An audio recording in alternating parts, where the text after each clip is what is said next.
ഇത് പ്രസന്റ് ടോക്സിൻ്റെ പുതിയൊരു വീഡിയോയിലേക്ക് സ്വാഗതം. 2015 ഡിസംബർ മാസം ഗോവയിലെ ഒരു വമ്പൻ റിസോർട്ടിൽ ഇന്ത്യ കണ്ടിട്ടുള്ളതിൽ വെച്ച് ഏറ്റവും വലിയൊരു പാർട്ടി നടക്കുകയാണ്. ആ ഒരൊറ്റ രാത്രിയിലെ ആഘോഷത്തിന് വേണ്ടി മാത്രം പൊടിച്ചത് എത്ര രൂപയാണെന്നറിയാമോ? ഏതാണ്ട് 14 കോടി രൂപ. ലോകം മുഴുവൻ ആരാധിക്കുന്ന എൻറിക്വെ ഇഗ്ലേസിയസും നമ്മുടെ സോനു നിഗവും അവിടെ പാടാനെത്തിയിട്ടുണ്ട്. ഇന്ത്യയിലെ ഏറ്റവും വലിയ പണക്കാരും സിനിമാ താരങ്ങളുമൊക്കെ ആ പാർട്ടിയിലുണ്ട്. കിങ് ഫിഷറിൻ്റെ മുതലാളി വിജയ് മല്യ തൻ്റെ 60ാം ജന്മദിനം ആഘോഷിക്കുകയാണ്. അന്ന് ആ കാഴ്ച കണ്ടവർ വിചാരിച്ചു മല്യയെ തൊടാൻ ഈ ലോകത്ത് ആർക്കും കഴിയില്ലെന്ന്.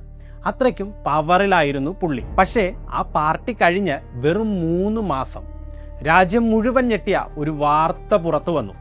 ബാങ്കുകളിൽ നിന്ന് 9,000 കോടിയിലധികം രൂപ കടമെടുത്ത് മുങ്ങിയ വിജയ് മല്യ ഇന്ത്യ വിട്ടിരിക്കുന്നു. കയ്യിൽ പണം വാരിക്കളിക്കാനുണ്ടായിരുന്ന ഈ കിങ് ഓഫ് ഗുഡ് ടൈംസ് എങ്ങനെയാണ് പെട്ടെന്ന് ഒരു പിടികിട്ടാപ്പുള്ളിയായി മാറിയത്?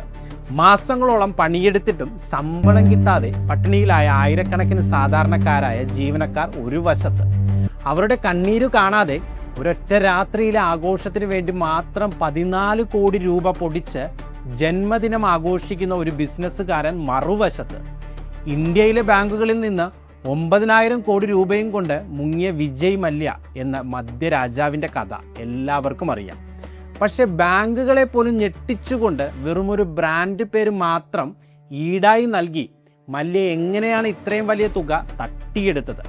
ലോകത്തെ അത്ഭുതപ്പെടുത്തിയ ഒരു ബിസിനസ് സാമ്രാജ്യം എങ്ങനെയാണ് ഇത്ര ദയനീയമായി തകർന്നു വീണത്? ഈ വലിയ ചതിയുടെയും ആഡംബരത്തിൻ്റെയും യഥാർത്ഥ കഥ അറിയണമെങ്കിൽ നിങ്ങൾ ഈ വീഡിയോ അവസാനം വരെ കാണുക. വിജയ് മല്യയുടെ ജീവിതത്തിലെ നമുക്കാർക്കും അറിയാത്ത ആ നിഗൂഢതകളിലേക്ക് നമുക്കൊന്ന് പോകാം. Now you're known as the king of good times. You're often described as flamboyant. For whatever reason, I was known as the king of good time. Vijay Mallya case, 14,131.6 crore complete amount of the attached property has been restored to the public sector banks. Vijay മല്യയുടെ ഈ കഥ ശരിക്കും തുടങ്ങുന്നത് മല്യയിൽ നിന്നല്ല, അത് അദ്ദേഹത്തിൻ്റെ അച്ഛനിൽ നിന്നാണ്. Vital Mallya കർണാടകയിൽ നിന്നുള്ള ഒരു സാധാരണക്കാരൻ. പക്ഷേ പുള്ളിയുടെ ബുദ്ധി വേറെ ലെവലായിരുന്നു. കോളേജിൽ പഠിക്കുന്ന പ്രായത്തിൽ ബാക്കിയുള്ള കൂട്ടുകാരൊക്കെ നടന്ന് അടിച്ചു പൊളിക്കുമ്പോൾ വിറ്റൽ മല്യ കമ്പനികളുടെ ലാഭനഷ്ട കണക്കുകളും ഓഹരി വിപണിയുമൊക്കെ പഠിക്കുന്ന തിരക്കിലായിരുന്നു. 1940കളിൽ തന്നെ അദ്ദേഹം അത്യാവശ്യം പണമുണ്ടാക്കി കഴിഞ്ഞിരുന്നു. അപ്പോഴാണ് തൻ്റെ ജീവിതം മാറ്റിമറിച്ച ആ തീരുമാനം അദ്ദേഹം എടുക്കുന്നത്. യുണൈറ്റഡ് ബ്രൂവറീസ് എന്ന കമ്പനിയുടെ ഷെയറുകൾ അദ്ദേഹം വാങ്ങാൻ തുടങ്ങി. ശരിക്കും ഈ കമ്പനിയുടെ കഥയും രസകരമാണ്. പണ്ട് ബ്രിട്ടീഷുകാരുടെ കാലത്ത് പട്ടാളക്കാർക്ക് മദ്യം എത്തിക്കാൻ വേണ്ടി തുടങ്ങിയ കുറച്ച് കമ്പനികൾ ചേർത്ത് 1915 ഉണ്ടാക്കിയതാണ് ഈ യുണൈറ്റഡ് ബ്രൂവറീസ്. ആരും ശ്രദ്ധിക്കാതിരുന്ന ഈ കമ്പനിയിൽ വിറ്റൽ മല്യ വലിയൊരു ഭാവി കണ്ടു. 1946 ഷെയറുകൾ വാങ്ങാൻ തുടങ്ങിയ അദ്ദേഹം വെറും 2 വർഷത്തിനുള്ളിൽ ആ കമ്പനിയുടെ ചെയർമാനായി മാറി. അന്ന് അദ്ദേഹത്തിന് പ്രായം വെറും 24 വയസ്സ് മാത്രമാണ്. അവിടെ നിന്ന് മല്യ ഗ്രൂപ്പ് പടർന്നു പന്തലിക്കുകയായിരുന്നു. മദ്യത്തിൽ നിന്ന് കിട്ടിയ ലാഭം വെച്ച് അദ്ദേഹം ബിസ്ക്കറ്റ് കമ്പനികളും മരുന്ന് കമ്പനികളുമൊക്കെ വാങ്ങിക്കൂട്ടി. 1980 ആയപ്പോഴേക്കും കോടികൾ വിലമതിക്കുന്ന ഒരു വലിയ ബിസിനസ് സാമ്രാജ്യം തന്നെ അദ്ദേഹം കെട്ടിപ്പടുത്തു. പക്ഷേ ഇവിടെയാണ് നമ്മൾ ശ്രദ്ധിക്കേണ്ട ഒരു കാര്യം. ഇന്ന് നമ്മൾ കാണുന്ന വിജയ് മല്യയെ പോലെ ആയിരുന്നില്ല അദ്ദേഹത്തിൻ്റെ അച്ഛൻ.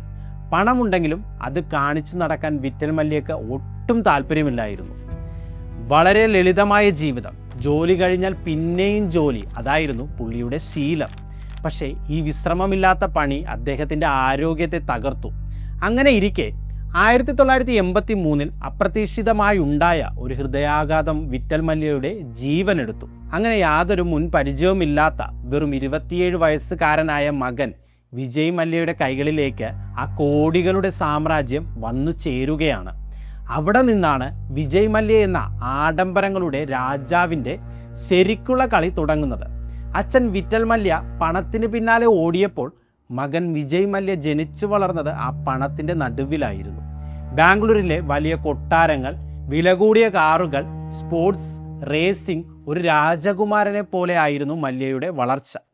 വെറും 18 വയസ്സുള്ളപ്പോൾ തന്നെ മല്യ കമ്പനിയുടെ ബോർഡ് മെമ്പർ ആയി കഴിഞ്ഞിരുന്നു. ബിസിനസ് കൂടുതൽ പഠിക്കാൻ വേണ്ടി അദ്ദേഹം അമേരിക്കയിലേക്കും പോയി. പക്ഷേ അച്ഛൻ്റെ പെട്ടെന്നുള്ള മരണം മല്യയെ ഇന്ത്യയിലേക്ക് തിരിച്ചു വിളിച്ചു. വെറും 27 വയസ്സിൽ ഇന്ത്യയിലെ തന്നെ ഏറ്റവും വലിയ ബിസിനസ് ഗ്രൂപ്പുകളിൽ ഒന്നിൻ്റെ തലപ്പത്തേക്ക് ആ ചെറുപ്പക്കാരൻ വന്നിരുന്നു. പക്ഷേ ഇവിടെയാണ് ട്വിസ്റ്റ്. മല്യയുടെ സ്റ്റൈൽ കണ്ടിട്ട് കമ്പനിയിലെ പഴയ ഉദ്യോഗസ്ഥർക്കും മാനേജർമാർക്കും വലിയൊരു സംശയം. പാർട്ടിയും ആഘോഷവുമായി നടക്കുന്ന ഈ പയ്യൻ ഇത്രയും വലിയൊരു ബിസിനസ് എങ്ങനെ കൊണ്ടുപോകും? ഇതായിരുന്നു അവരുടെ എല്ലാം സംശയം. കാരണം മല്യ അച്ഛനെ പോലെ അല്ലായിരുന്നു. അദ്ദേഹം ക്യാമറകൾക്ക് മുന്നിൽ നിൽക്കാൻ ഇഷ്ടപ്പെട്ടു, വലിയ പാർട്ടികൾ നടത്തി, വാർത്തകളിൽ നിറഞ്ഞു നിന്നു. പക്ഷേ മല്യക്ക് ഒരു കാര്യം തെളിയിക്കണമായിരുന്നു. താൻ വെറുമൊരു പണക്കാരൻ്റെ മകൻ മാത്രമല്ലെന്നും അച്ഛനേക്കാൾ വലിയ രീതിയിൽ ഈ സാമ്രാജ്യം വളർത്താൻ തനിക്ക് കഴിയുമെന്നും. ആ ഒരു വാശിയായിരുന്നു മല്യയുടെ അടുത്ത നീക്കങ്ങൾക്ക് പിന്നിൽ. ഇനി നമ്മൾ കാണാൻ പോകുന്നത് മല്യ എങ്ങനെയാണ് തൻ്റെ അച്ഛൻ്റെ ആ പഴയ ബിസിനസ് ഇത്രയും വലിയ ഒരു ഗ്ലാമർ സാമ്രാജ്യമാക്കി മാറ്റിയത് എന്നാണ്. മല്യയുടെ ആ ബുദ്ധി ശരിക്കും വിജയിച്ചോ അതോ പാളിപ്പോയോ? നമുക്ക് നോക്കാം. അച്ഛൻ മദ്യ ബിസിനസ്സിലൂടെയാണ് സാമ്രാജ്യം കെട്ടിപ്പടുത്തതെങ്കിൽ മല്യയ്ക്ക് വേണ്ടിയിരുന്നത് അതിലപ്പുറം ഒന്നായിരുന്നു. അദ്ദേഹം ഇന്ത്യയുടെ ഭാവി സ്വപ്നം കണ്ടു. അമേരിക്കയിലും യൂറോപ്പിലെയും പോലെ ഇന്ത്യക്കാരും ഭാവിയിൽ ഫാസ്റ്റ് ഫുഡിൻ്റെ പിന്നാലെ പോകുമെന്ന് മല്യ ഉറച്ചു വിശ്വസിച്ചിരുന്നു. അങ്ങനെയാണ് മല്യ തൻ്റെ ആദ്യത്തെ വലിയ പരീക്ഷണം നടത്തുന്നത്. മക്ഡവൽസ് പിസ്സ കിങ് മുംബൈയിലും ഡൽഹിയിലുമൊക്കെ വലിയ പബ്ലിസിറ്റിയോടുകൂടി പിസ്സ ഔട്ട്ലെറ്റുകൾ മല്യ തുറന്നു. ഇന്നത്തെ കാലത്താണെങ്കിൽ ഇതൊരു പക്ഷേ സൂപ്പർ ഹിറ്റായേനെ. പക്ഷേ അന്ന് മല്യക്ക് കണക്ക് കൂട്ടൽ തെറ്റിപ്പോയി. എന്താണെന്നറിയാമോ? പ്രത്യേകിച്ച് മുംബൈ പോലുള്ള നഗരങ്ങളിൽ അന്ന് ആളുകൾക്ക് പ്രിയം വീട്ടിലുണ്ടാക്കിയ ഭക്ഷണത്തോടായിരുന്നു. അവിടെയാണ് ലോകം അത്ഭുതത്തോടെ നോക്കുന്ന മുംബൈ ഡബ്ബാവാലകൾ ഉള്ളത്. കൃത്യസമയത്ത് ചൂടുള്ള ചോറും കറിയും ഓഫീസുകളിൽ എത്തിക്കുന്ന ആ സംവിധാനത്തോട് മത്സരിക്കാൻ മല്യയുടെ പിസ്സയ്ക്ക് കഴിഞ്ഞില്ല. പുറത്തു പോയി ഭക്ഷണം കഴിക്കുന്നത് അന്ന് ഒരു ആഡംബരമായിരുന്നു, അതൊരു പതിവായിരുന്നില്ല. ഫലം എന്തായിരുന്നു? മല്യയുടെ ആ മോഹം അങ്ങനെ തകർന്നു. നഷ്ടം സഹിക്കാനാകാതെ 1987 ആ ബിസിനസ് പൂട്ടേണ്ടി വന്നു.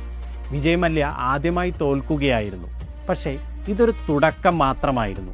ഈ തോൽവിയിൽ നിന്ന് മല്യ പഠിച്ചത് ബിസിനസ് മാറ്റാനല്ല, മറിച്ച് തൻ്റെ ബ്രാൻഡിംഗ് രീതി മാറ്റാനാണ്. അടുത്തതായി മല്യ ചെയ്തത് എന്താണെന്നോ? അവിടെയാണ് ശരിക്കുള്ള കളി തുടങ്ങുന്നത്. പിസ്സ ബിസിനസ് പൊട്ടിയെങ്കിലും മല്യ വിട്ടുകൊടുക്കാൻ തയ്യാറായിരുന്നില്ല. അടുത്ത ഊഴം സോഫ്റ്റ് ഡ്രിങ്ക്സ് മാർക്കറ്റിലായിരുന്നു. അന്ന് കൊക്കക്കോള ഇന്ത്യ വിട്ടുപോയ സമയം. ആ വിടവ് നികത്താൻ മല്യ ത്രിൽ എന്ന പേരിൽ സ്വന്തം കോള ഇറക്കി. പക്ഷെ ജനങ്ങൾക്ക് ആ രുചി ഒട്ടും പിടിച്ചില്ല. ഫലം രണ്ടാമത്തെ വലിയ പരാജയം. അടുത്ത 20 വർഷം മല്യ പല പരീക്ഷണങ്ങളും നടത്തി. കെമിക്കൽസ്, സോഫ്റ്റ്വെയർ, മൈനിങ്, ടെലികോം, തൊട്ടതെല്ലാം പൊട്ടുന്ന അവസ്ഥ. ഇതിനിടയിൽ അച്ഛൻ ഉണ്ടാക്കി വെച്ച പല ലാഭകരമായ ബിസിനസ്സുകളും മല്യ വിൽക്കുകയും ചെയ്തു. ഉദാഹരണത്തിന് ബർജർ പെയിൻറ്റ്സ് അന്ന് ഏതാണ്ട് 400 കോടിക്കാണ് മല്യ അത് വിറ്റത്. പക്ഷേ ഇന്നത്തെ അതിൻ്റെ മൂല്യം എത്രയാണെന്നറിയാമോ? ലക്ഷം കോടികൾ. പല ബിസിനസ്സുകളും തകർന്നെങ്കിലും മല്യയെ വീഴാതെ പിടിച്ചുയർത്തിയത് ഒരൊറ്റ കാര്യമായിരുന്നു, അച്ഛൻ തുടങ്ങി വെച്ച ആ പഴയ മദ്യ ബിസിനസ്. പക്ഷേ മല്യ ഒരു കാര്യം ശ്രദ്ധിച്ചു തുടങ്ങി. ഇന്ത്യയിലെ ഒരു ബിയർ ബ്രാൻഡും യുവാക്കളെ ലക്ഷ്യം വെക്കുന്നില്ല. അവിടെയാണ് മല്യ തൻ്റെ മാസ്റ്റർ പ്ലാൻ പുറത്തെടുക്കുന്നത്. അദ്ദേഹം കിങ്ഫിഷർ എന്ന ബ്രാൻഡിനെ മൊത്തത്തിൽ അങ്ങ് മാറ്റിപ്പണിതു. കളർഫുള്ളായ ലോഗോ, പുതിയ സ്റ്റൈൽ, അതൊരു വെറും മദ്യം എന്നതിലുപരി ഒരു ലൈഫ് സ്റ്റൈലായി മല്യ അവതരിപ്പിച്ചു. അങ്ങനെയാണ് ആ പ്രശസ്തമായ ടാഗ് ലൈൻ ജനിക്കുന്നത്, ഇത് കിങ് ഓഫ് ഗുഡ് ടൈംസ്. ഭാഗ്യത്തിന് ആ സമയത്ത് ബാംഗ്ലൂർ പോലുള്ള നഗരത്തിൽ വലിയൊരു മാറ്റം നടക്കുന്നുണ്ടായിരുന്നു. പഴയ നാടൻ മദ്യഷാപ്പുകൾ മാറി അവിടെ മോഡേൺ പബ്ബുകൾ വരാൻ തുടങ്ങി. നല്ല ലൈറ്റും മ്യൂസിക്കുമുള്ള ആ പബ്ബുകളിലേക്ക് യുവാക്കൾ ഒഴുകിയെത്തി. മല്യ ആ അവസരം കൃത്യമായി ഉപയോഗിച്ചു. അദ്ദേഹം പബ്ബുകളിൽ കിങ്ഫിഷർ എത്തിച്ചു. ആ നീക്കം ഒരു വമ്പൻ ഹിറ്റായി മാറി. താമസിയാതെ ബാംഗ്ലൂർ ഇന്ത്യയുടെ പബ്ബ് ക്യാപിറ്റൽ ആയി അറിയപ്പെടാൻ തുടങ്ങി. മല്യ ആഗ്രഹിച്ച ആ പവർ പുള്ളിക്ക് കിട്ടിത്തുടങ്ങിയിരുന്നു. പക്ഷേ ഈ വിജയം മല്യയെ എത്തിച്ചത് മറ്റൊരു അപകടത്തിലേക്കായിരുന്നു. എന്തായിരുന്നു അത്? മല്യയുടെ കളി അവിടെയും തീർന്നില്ല. വെറും ഒരു ബിയർ ബ്രാൻഡ് എന്നതിൽ നിന്ന് കിങ്ഫിഷറിനെ അദ്ദേഹം ഒരു വികാരമാക്കി മാറ്റി. സ്പോർട്സ് ടീമുകൾക്ക് സ്പോൺസർഷിപ്പ് നൽകി, ഫാഷൻ ഷോകൾ നടത്തി, ഒപ്പം കിങ്ഫിഷർ കലണ്ടറും പുറത്തിറക്കി. ചുരുക്കത്തിൽ പറഞ്ഞാൽ മല്യയുടെ ആഡംബര ജീവിതം തന്നെയായിരുന്നു ആ ബ്രാൻഡിൻ്റെ പരസ്യം. ബിയർ മാർക്കറ്റ് പിടിച്ചടക്കിയ മല്യ അടുത്തതായി നോട്ടമിട്ടത് വിസ്കി വിപണിയാണ്. ബാക്ക് പൈപ്പർ, മക്ഡവൽസ് തുടങ്ങിയ വമ്പൻ ബ്രാൻഡുകൾ മല്യയുടെ കയ്യിലുണ്ടായിരുന്നു. പക്ഷേ പുള്ളിക്ക് അത് മതിയാകുമായിരുന്നില്ല. Royal Challenge, Black Dog, Antiquity, ഒന്നിനു പുറകെ ഒന്നായി വലിയ കമ്പനികളെ മല്യ വാങ്ങിക്കൂട്ടി. Whisky, brandy, rum, gin, vodka, ഇങ്ങനെ മദ്യത്തിൻ്റെ ഏത് വിഭാഗം എടുത്താലും അവിടെ മല്യയുടെ സാന്നിധ്യം ഉണ്ടായിരുന്നു. ഇതിലൊരു രസകരമായ കാര്യം എന്താണെന്നോ, അദ്ദേഹം ഓരോരുത്തർക്കും ഓരോന്ന് എന്ന രീതിയിലായിരുന്നു ബിസിനസ് പ്ലാൻ ചെയ്തത്. സാധാരണക്കാർക്ക് വേണ്ടി ബാക്ക് പൈപ്പർ, പണക്കാർക്ക് വേണ്ടി മക്ഡവൽസ്, പോരാത്തതിന് ഹെൽത്ത് കോൺഷ്യസ് ആയവർക്ക് വേണ്ടി കുറഞ്ഞ കലോറിയുള്ള വിസ്കി വരെ മല്യ പരീക്ഷിച്ചു. പക്ഷേ മല്യയുടെ യഥാർത്ഥ ബുദ്ധി കണ്ടത് മാർക്കറ്റിങ്ങിലാണ്.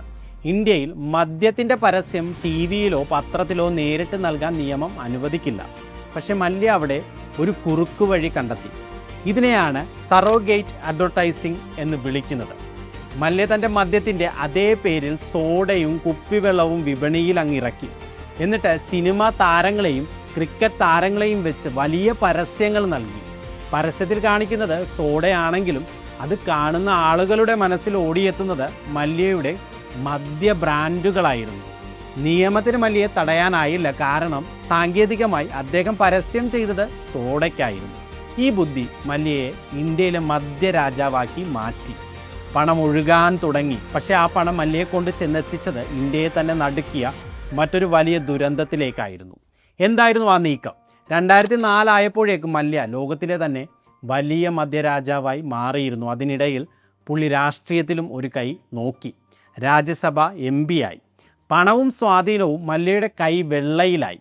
പക്ഷേ മല്യക്കൊരു വലിയ കുറവ് തോന്നി.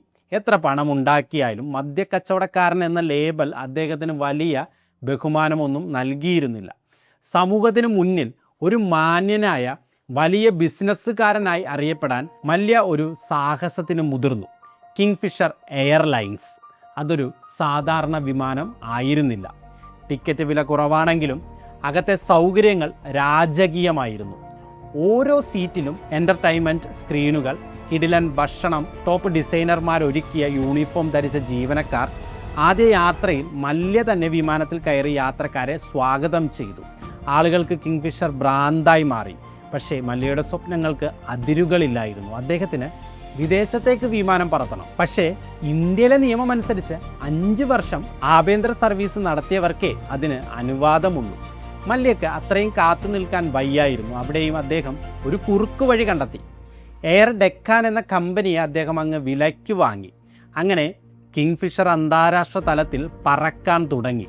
പക്ഷേ ആ തിളക്കത്തിന് പിന്നിൽ വലിയൊരു ചതിക്കുഴി ഉണ്ടായിരുന്നു. ആഡംബരം കൂട്ടിയതോടെ ചിലവുകൾ നിയന്ത്രിക്കാൻ കഴിയാതെയായി. അതേസമയം ഇൻഡിഗോയും സ്പൈസ് ജെറ്റും പോലുള്ള വിമാനങ്ങൾ കുറഞ്ഞ നിരക്കിൽ വന്നതോടെ ആളുകൾ ആഡംബരം മറന്നു. കാരണം ഇന്ത്യക്കാരെ സംബന്ധിച്ച് ആഡംബരത്തേക്കാൾ വലുത് പൈസ ലാഭിക്കുന്നതാണ്. തിരക്കഥ അങ്ങനെ പാളിത്തുടങ്ങി. വിമാനത്തിൽ ഉപയോഗിക്കാത്ത ഭക്ഷണവും ബ്രാൻഡഡ് സാധനങ്ങളും വരെ മോഷ്ടിക്കപ്പെട്ട് പുറത്ത് ചന്തകളിൽ വിൽക്കുന്ന അവസ്ഥയിലേക്ക് എത്തി. ആഡംബരം തലയ്ക്ക് പിടിച്ച മല്യയുടെ ബിസിനസ് മോഡൽ പരാജയപ്പെടുകയായിരുന്നു. ചിലവ് കുതിച്ചുയർന്നു, വരുമാനം താഴോട്ട് പോകുന്നു. ഈ വലിയ സാമ്രാജ്യം തകരാൻ പോകുകയാണെന്ന് ആരും അറിഞ്ഞിരുന്നില്ല. മല്യയുടെ ജീവിതത്തിലെ ആ കറുത്ത ദിനങ്ങൾ അവിടെ തുടങ്ങുകയായിരുന്നു. 2008 ആഗോള സാമ്പത്തിക പ്രതിസന്ധി ലോകത്തെ പിടിച്ചുലച്ചപ്പോൾ വിജയ് മല്യയുടെ കിങ്ഫിഷർ വിമാനങ്ങളും തകർന്നു വീഴാൻ തുടങ്ങി. വിമാനങ്ങളുടെ വാടക കൊടുക്കാൻ പണമില്ല, ഇന്ധനം വാങ്ങാൻ പണമില്ല. ഒടുവിൽ പറക്കാൻ പറ്റാത്ത വിമാനങ്ങളുടെ പാർട്സുകൾ അടിച്ചെടുത്ത് മറ്റ് വിമാനങ്ങളിൽ ഫിറ്റ് ചെയ്ത് എങ്ങനെയൊക്കെയോ സർവീസ് മുന്നോട്ട് കൊണ്ടുപോയി. പക്ഷേ 2012 ആ സ്വപ്നം പൂർണ്ണമായും അങ്ങ് നിലച്ചു. പക്ഷേ ലോകത്തെ ഞെട്ടിച്ച കാര്യം അതൊന്നുമല്ല. ഒരു വശത്ത് വിമാനങ്ങൾ കട്ടപ്പുറത്താകുമ്പോഴും മല്യയുടെ ആഡംബരത്തിന് ഒരു കുറവുമില്ലായിരുന്നു.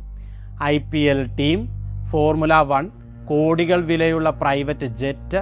ആ ജെറ്റിനുള്ളിൽ തൂക്കിയിരുന്നത് പിക്കാസോയുടെ കോടികൾ വിലയുള്ള ഒറിജിനൽ പെയിൻറ്റിങ്ങുകളായിരുന്നു. എവിടെ നിന്നാണ് ഈ പണം വന്നത്? ഇവിടെയാണ് ഇന്ത്യ കണ്ട ഏറ്റവും വലിയ ബാങ്ക് തട്ടിപ്പിൻ്റെ കഥ തുടങ്ങുന്നത്. കടമെടുത്ത പണം കൊണ്ടാണ് മല്യ കിങ്ഫിഷറിനെ പറത്തിയത്. കമ്പനി തകർച്ചയുടെ വക്കിൽ നിൽക്കുമ്പോഴും മല്യ ബാങ്കുകളെ സമീപിച്ച് കോടികൾ വീണ്ടും ലോൺ എടുത്തു. സാധാരണക്കാരൻ ഒരു ലോണിന് ചെന്നാൽ 100 വട്ടം പരിശോധിക്കുന്ന ബാങ്കുകൾ മല്യയുടെ കിങ്ഫിഷർ എന്ന ബ്രാൻഡ് പേര് മാത്രം ഈടായി സ്വീകരിച്ച് 950 കോടി രൂപ ഒരൊറ്റയടിക്ക് നൽകി. ആലോചിച്ച് നോക്കിയേ, ഭൂമിയോ സ്വർണമോ ഒന്നുമല്ല, വെറും ഒരു പേര് മാത്രം നോക്കി ബാങ്കുകൾ പണം വാരിക്കൊടുത്തു. ഒടുവിൽ 17 ബാങ്കുകൾ ചേർന്ന് നൽകിയ ലോണുകൾ തിരിച്ചടയ്ക്കാതായപ്പോൾ മല്യയെ രാജ്യം വിൽഫുൾ ഡിഫോൾട്ടറായി പ്രഖ്യാപിച്ചു. അതായത് കയ്യിൽ പണമുണ്ടായിട്ട് മനഃപൂർവ്വം കടം തിരിച്ചടയ്ക്കാത്തവൻ. CBI അന്വേഷണത്തിന്റെ മറ്റൊരു ഞെട്ടിക്കുന്ന സത്യം പുറത്തു വന്നു. ബാങ്കിൽ നിന്ന് എടുത്ത പണം മല്യ തൻ്റെ പഴയ കടങ്ങൾ തീർക്കാനും വിദേശത്ത് സ്വത്തുക്കൾ വാങ്ങാനുമാണ് ഉപയോഗിച്ചത്. ഇതൊക്കെ നടക്കുമ്പോൾ മറുവശത്ത് മറ്റൊരു ദുരന്തം ഉണ്ടായിരുന്നു. ശമ്പളം കിട്ടാതെ ആയിരക്കണക്കിന് ജീവനക്കാരാണ് തെരുവിലായത്. മാസങ്ങളോളം പണിയെടുത്തിട്ടും 1 രൂപ പോലും കിട്ടാതെ പൈലറ്റുമാരും എഞ്ചിനീയർമാരും കണ്ണീരോടെ സമരം ചെയ്തു. ആ പാവപ്പെട്ട കുടുംബങ്ങൾ പട്ടിണിയിലായ ആ സമയത്താണ് മല്യ ഗോവയിൽ 14 കോടി പൊട്ടിച്ച് തൻ്റെ ജന്മദിനം ആഘോഷിച്ചത്. അതൊരു വെറും പാർട്ടി ആയിരുന്നില്ല, സ്വന്തം ജീവനക്കാരുടെ കണ്ണീരിനു മുകളിൽ നടത്തിയ ആഡംബരമായിരുന്നു. നിയമം മല്യയെ കൊടുക്കാൻ ഒരുങ്ങുമ്പോഴേക്കും അദ്ദേഹം അടുത്ത നീക്കം പ്ലാൻ ചെയ്തു കഴിഞ്ഞിരുന്നു. ഒരു രാത്രി ഇരുട്ടി വെളുത്തപ്പോൾ മല്യ എവിടെയായിരുന്നു? 2016 മാർച്ച് മാസം ഡൽഹി എയർപോർട്ടിൽ ഒരു വിമാനം ലണ്ടനിലേക്ക് പറക്കാൻ തയ്യാറെടുക്കുന്നു. അതിൽ ഇന്ത്യയിലെ ഏജൻസികൾ തിരയുന്ന ആ മധ്യരാജാവ് ഉണ്ടായിരുന്നു. കയ്യിൽ നിറയെ സ്യൂട്ട് കേസുകൾ. അതൊരു സാധാരണ യാത്രയല്ലെന്ന് ആ പെട്ടികൾ വിളിച്ച് പറയുന്നുണ്ടായിരുന്നു. സത്യത്തിൽ മല്യ രാജ്യം വിടാതിരിക്കാൻ പോലീസിൻ്റെയും എയർപോർട്ടിൻ്റെയും കയ്യിൽ നോട്ടീസ് ഉണ്ടായിരുന്നു. പക്ഷേ അവസാന നിമിഷം ആ നോട്ടീസിൽ ഒരു ചെറിയ മാറ്റം വന്നു. മല്യയെ കണ്ടാൽ തടയേണ്ടതില്ല, പോകുന്ന കാര്യം റിപ്പോർട്ട് ചെയ്താൽ മതി എന്നായിരുന്നു ആ പുതിയ നിർദ്ദേശം. അതുകൊണ്ട് തന്നെ എയർപോർട്ടിൽ മല്യയെ ആരും തടഞ്ഞില്ല. ആ വിമാനം പറന്നുയർന്നതോടെ ഇന്ത്യയുടെ കയ്യിൽ നിന്ന് മല്യ എന്നേക്കുമായി വഴുതിപ്പോയി. പിന്നീട് നടന്നത് വലിയ നിയമ പോരാട്ടമായിരുന്നു. മല്യയുടെ പാസ്പോർട്ട് റദ്ദാക്കി അദ്ദേഹത്തെ ഒരു പിടികിട്ടാപ്പുള്ളി ആയി പ്രഖ്യാപിച്ചു. ഇന്ത്യയിലെ അദ്ദേഹത്തിൻ്റെ ആയിരക്കണക്കിന് കോടികളുടെ സ്വത്തുക്കൾ കണ്ടുകെട്ടി. പക്ഷേ മല്യ ലണ്ടനിലിരുന്ന് ഇന്ന് നിയമത്തെ വെല്ലുവിളിക്കുന്നു. സോഷ്യൽ മീഡിയയിൽ പോസ്റ്റുകൾ ഇടുന്നു, താൻ നിരപരാധിയാണെന്ന് വാദിക്കുന്നു. ഇവിടെ ഒരു ചെറിയ ട്വിസ്റ്റുണ്ട്. 2026 കണക്കുകൾ പ്രകാരം ഇന്ത്യയിലെ ബാങ്കുകൾ മല്യയുടെ സ്വത്തുക്കൾ വിറ്റ് ഏതാണ്ട് 16,000 കോടി രൂപ പലിശയടക്കം തിരിച്ചുപിടിച്ചു കഴിഞ്ഞു എന്ന് ധനമന്ത്രി നിർമ്മല സീതാരാമൻ അറിയിച്ചിട്ടുണ്ട്. Vijay Mallya case, 14,131.6 crore complete amount of the attached property has been restored to the public sector banks. അതായത് ബാങ്കുകൾക്ക് നഷ്ടപ്പെട്ട തുക ഏതാണ്ട് പൂർണ്ണമായും തിരിച്ചു കിട്ടി. എങ്കിലും മല്യ ഇപ്പോഴും ഒരു കുറ്റവാളിയാണ്. കാരണം നിയമവിരുദ്ധമായി പണം കടത്തിയതിനും ചതി ചെയ്തതിനുമുള്ള കേസുകൾ ഇപ്പോഴും നിലനിൽക്കുന്നുണ്ട്. മല്യ ലണ്ടനിൽ നിയമ പോരാട്ടം തുടരുമ്പോൾ അദ്ദേഹം ഇന്ത്യയിൽ കെട്ടിപ്പടുത്ത സാമ്രാജ്യത്തിന് എന്ത് സംഭവിച്ചു എന്നത് മറ്റൊരു ചോദ്യമാണ്. പലരും ഇന്ന് കരുതുന്നത് RCB മല്യയുടെ ടീമാണെന്നാണ്. എന്നാൽ സത്യം അതൊന്നുമല്ല. അദ്ദേഹത്തിന് ഇന്ന് RCBയിൽ യാതൊരു അധികാരവുമില്ല. നിലവിൽ മല്യയുടെ പഴയ കമ്പനിയായ യുണൈറ്റഡ് സ്പിരിറ്റ്സ് ആണ് ഈ ടീമിനെ നയിക്കുന്നത്. ഇതിലെ ഏറ്റവും വലിയ മാറ്റം ഹിന നാഗരാജ് എന്ന വനിത ഈ ടീമിൻ്റെ നേതൃത്വത്തിലേക്ക് വന്നു എന്നതാണ്. RCBയുടെ ചരിത്രത്തിലെ ആദ്യത്തെ വനിതാ ചെയർപേഴ്സൺ ആണവർ. മല്യയുടെ ആഡംബര മോഹങ്ങൾക്കും ഷോ ഓഫിനും അപ്പുറം ഇന്ന് വളരെ പ്രൊഫഷണലായ രീതിയിലാണ് RCB മുന്നോട്ട് പോകുന്നത്. മല്യ പോയെങ്കിലും 2026 കണക്കനുസരിച്ച് IPLലെ തന്നെ ഏറ്റവും മൂല്യമുള്ള ബ്രാൻഡായി RCB മാറിക്കഴിഞ്ഞു.